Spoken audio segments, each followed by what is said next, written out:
So hey guys, আমি মল চলে গিয়েছিলাম কিছু শপিং করতে। আর মলে এত গরম ছিল তাই ঠান্ডা হাওয়া নিচ্ছিলাম। ও মাই গড, চলো তোমাদেরকে ব্যাপারটা না বললে বুঝবে নাই। হ্যাঁ, তো এই এসআরকে মেসারকে বলো জুবাকে এসি, এদেরকে দেখে চলে গিয়েছিলাম বাসে। আর বাসে এত ফাঁকা পার্সোনাল সিট বুকিং ছিল আমার। তো চলো তোমরা দেখো। হ্যাঁ গাইস, মলের ভিতরে যেতে না যেতে আমাকে শপিং করতে মন গেল। চলো শপিংটা করে আসি।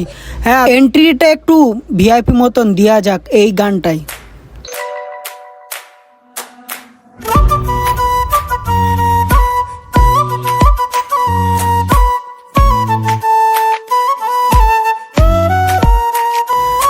পালাবে সিকিউরিটি দেখলে ঘাড় ধরে বার করে দিবে।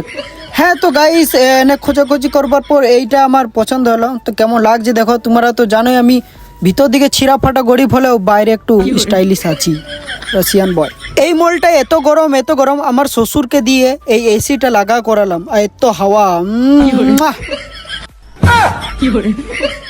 তো গাইস, এই হেলিকপ্টারটা দিয়ে আমি ঘর যাই। তোমরা লাইক করো, লাইক।